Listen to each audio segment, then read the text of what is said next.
Hello everyone, welcome to a channel Shafaq tutorials. आप सभी का स्वागत है हमारे चैनल शफक ट्यूटोरियल्स पर। मैं आशा करती हूँ कि आप सब ठीक होंगे और अपने जीवन में बहुत ही अच्छा कर रहे होंगे। तो बच्चों, अभी तक हमने पहला पार्ट पढ़ा जो है नवनिर्माण। उसमें हमने जितनी भी चतुष्पदी थी उसको डिटेल में एक्सप्लेन किया, एज वेल एज उसकी एक्सरसाइज भी हमने क्या की, प्रैक्टिस की, उसको डिस्कस किया। तो अगर आपका वो पार्ट पढ़कर नहीं हुआ है तो आप उसको देख सकते हो, जो प्रीवियस वीडियो है, ताकि आपको जो फर्स्ट पार्ट है वो अच्छी तरीके से समझ में आ जाए।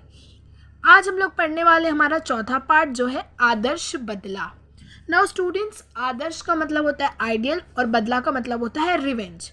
तो अभी आपके दिमाग में सवाल आया होगा कि बदला कैसे आइडियल हो सकता है। बदला तो बुरी चीज़ है, तो बदले को कैसे हम लोग आइडियल मान सकते हैं। तो यहाँ पर इसी सोच को बदलने के लिए लेखक ने इसका शीर्षक दिया है आदर्श बदला, और शीर्षक के बेस पर ही इसको पूरी स्टोरी को रचित किया है, उसको लिखा है।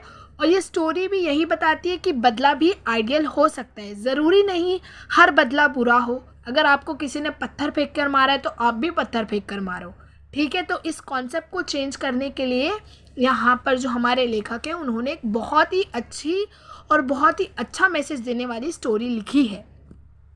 तो पाठ को पढ़ने से पहले हम पहले लेखक के बारे में थोड़ी बहुत जानकारी हासिल कर लेते हैं। तो चलिए करते हैं शुरू। पहले दिया हुआ है लेखक परिचय। सुदर्शन जी का जन्म 19 मई 1895 को सियालकोट में हुआ। तो आपको याद रखना है कि उनका जन्म कब हुआ, 19 मई 1895 को सियालकोट में हुआ। नाउ सियालकोट एक जगह है जो इंडिया और पाकिस्तान के बंटवारे के वक्त पाकिस्तान के हिस्से में चली गई है। आपका वास्तविक नाम बद्रीनाथ है। तो कोई भी राइटर होता है तो उनके दो नाम होते हैं, एक पेन नेम और एक उनका होता है रियल नेम। तो हमारे जो सुदर्शन जी हैं उनका जो पेन नेम है वो है सुदर्शन, और जो उनका रियल नेम है वो है बद्रीनाथ। आपने प्रेमचंद की लेखन परंपरा को आगे बढ़ाया है। तो प्रेमचंद जी बहुत ही फेमस हिंदी राइटर हैं। वो जो लिखते थे उनका जो पैटर्न था उसी को फॉलो करते हुए आपने उनकी परंपरा को आगे बढ़ाया है। साहित्य को लेकर आपका दृष्टिकोण सुधारवादी रहा। नाउ साहित्य मीन्स लिटरेचर, और दृष्टिकोण मतलब होता है पॉइंट ऑफ व्यू। तो लिटरेचर को लेकर आपका जो दृष्टिकोण है, पॉइंट ऑफ व्यू, वो क्या है, सुधारवादी। हमें समाज में सुधार लाना है बुराइयों को खत्म करते हुए। आपकी रचनाएं आदर्शमुख यथार्थवाद को रेखांकित करती है। ना आदर्शमुख यथार्थवाद मतलब होता है आइडियलिस्टिक रियलिज्म, मतलब किसी भी चीज़ को एक आइडियल तरीके से, परफेक्ट नज़रिए से देखना। तो आप जो भी रचनाएं लिखते थे उसको पहले एक आइडियलिस्टिक पर्सपेक्टिव से देख लेते थे, फिर उसके बाद आप क्या करते थे, उसको लिखते थे। साहित्य सृजन के अतिरिक्त आपने हिंदी फिल्मों की पटकथाएं और गीत भी लिखे हैं। सो दैट इज, आपने साहित्य, दैट इज लिटरेचर, तो आपने हिंदी फिल्म में, पटकथाएं मतलब होता है स्क्रिप्ट और गीत मतलब होता है गाना। तो आपने हिंदी फिल्मों में स्क्रिप्ट राइटिंग भी की है और सॉन्ग राइटिंग भी की है।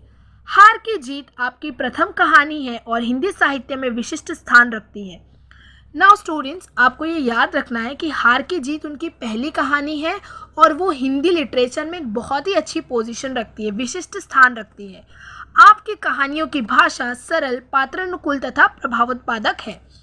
मतलब कि आप जो भी राइटअप्स लिखते हैं वो एकदम सरल, सिंपल होते हैं और प्रभावोत्पादक, मतलब कोई भी उसे पढ़ेगा तो उस राइटअप का असर, उसका जो इम्पैक्ट है, उसका जो प्रभाव है वो सामने वाले पे पड़ेगा। आपकी कहानियाँ घटना प्रधान है, मतलब आप ऐसे ही कुछ भी नहीं लिख देते हो जो असलियत में ना हो, मतलब इमेजिनेशन, फिक्शनल आप नहीं लिखते हो। जो असल में हुई रहती है घटना उसको आप लिखने की कोशिश करते हो। रचनाओं में प्रयुक्त मुहावरे आपकी साहित्यिक भाषा को जीवंतता और कथ्य को प्रखरता प्रदान करते हैं। मतलब क्या, आपकी जो भी रचना होती है उनमें आप क्या यूज़ करते हो, मुहावरे यूज़ करते हो, और साहित्यिक भाषा को जीवंतता और कथ्य को प्रखरता प्रदान करते हैं। मतलब ये मुहावरे क्या कहते हैं, आपकी जितने भी लिटरेचर, मतलब जितने भी आपने इस लिटरेचर की फील्ड में जितने भी राइटअप्स आपने लिखे हैं उनमें आपने मुहावरों का इस्तेमाल किया है, और मुहावरा उन राइटअप्स में एक जान ले आता है और उसको पूरी तरीके से प्रखरता प्रदान करता है, मतलब उसको एक अलग ही निखार दे देता है। नाउ अभी यहाँ पर उनका मौत का डेट लिखा हुआ है कि आपका निधन 1 मार्च 1967 में हुआ। 67 दैट इज 67, तो 65, 66, 67। तो इसको याद रख लेना। हार्ड, मतलब फॉर इंग्लिश मीडियम स्टूडेंट थोड़ा हार्ड होता है नंबर याद करना, इसीलिए मैं बोल रही हूँ 1967, दैट इज 1967 में हुआ। Now let us talk about the प्रमुख कृतियाँ। प्रमुख कृतियाँ क्या होती है? प्रमुख कृतियाँ मतलब कि उनके फेमस जो राइटअप्स होते हैं वो। तो पुष्पलता, सुदर्शन सुधा, तीर्थ यात्रा, पनघट, सिकंदर, भाग्यचरक, भागवती, अनारी मैजिस्ट्रेट, प्रहसन आदि।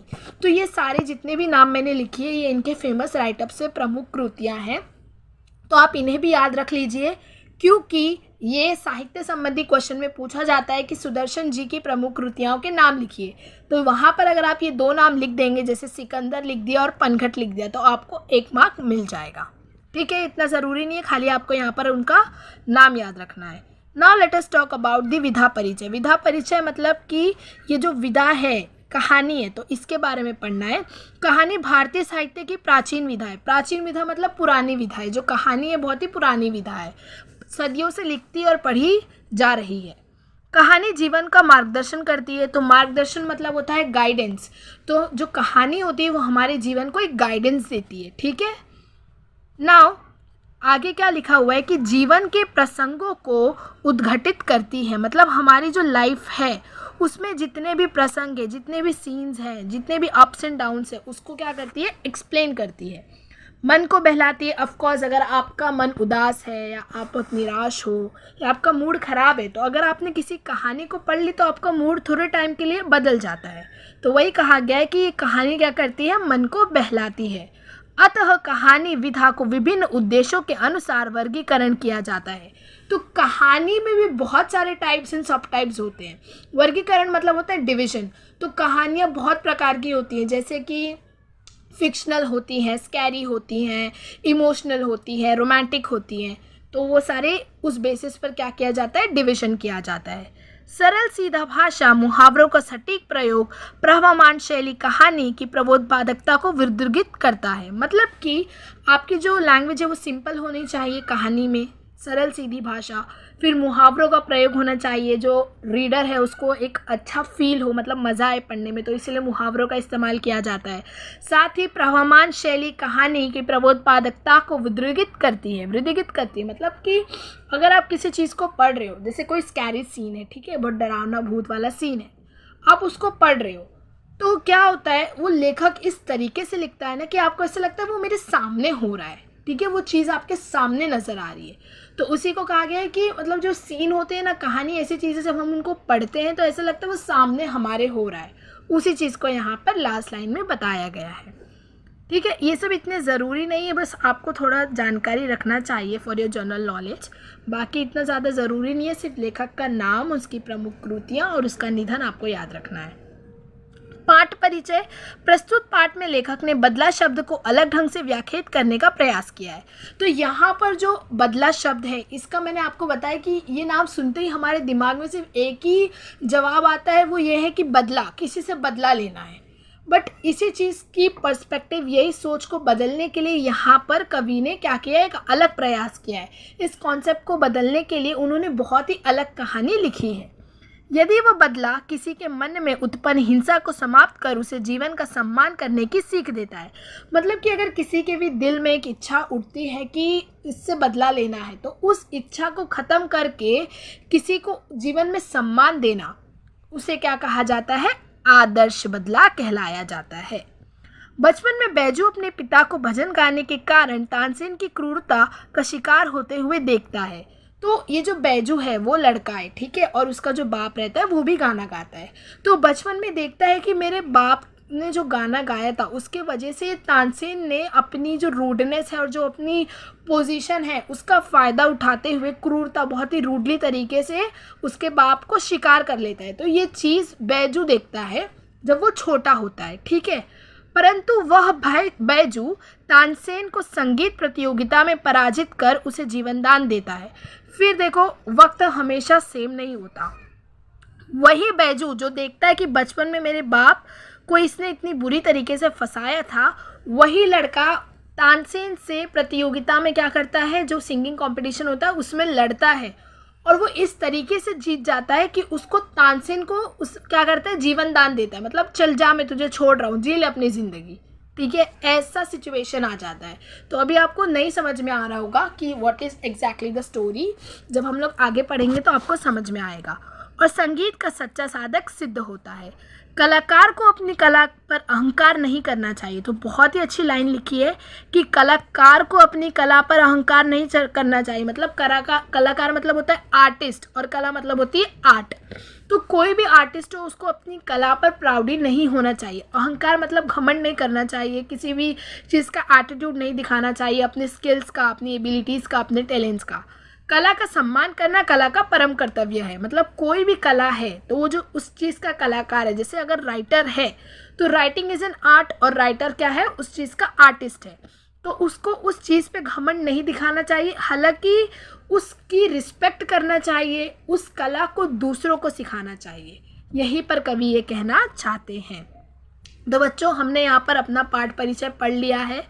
अगर आपको इसमें कुछ भी डाउट है, कोई भी वर्ड नहीं समझ में आ रहा है, या कोई भी लाइन मैंने ऐसी बोल दी है जो आपको नहीं समझ में आई है, ऊपर से गई है, तो आप कमेंट में पूछ सकते हैं। हम ज़रूर उस चीज़ का रिप्लाई देने की कोशिश करेंगे। अब मिलेंगे हम अगले पार्ट में, जिसमें हम कहानी को पढ़ेंगे। ठीक है, तो ये था हमारा पहला पार्ट, जिसमें मैंने इंट्रोड्यूस कर दी और थोड़ा बहुत बता दी कि कहानी में क्या है। हम नेक्स्ट पार्ट में देखेंगे कि what is exactly the story. तो मिलते हैं अगले पार्ट में, तब तक के लिए अपना ख्याल रखो। अगर आप चैनल पर नए हो तो प्लीज़ चैनल को सब्सक्राइब करके अपने दोस्तों के साथ शेयर कर दीजिए। तब तक के लिए गुड बाय।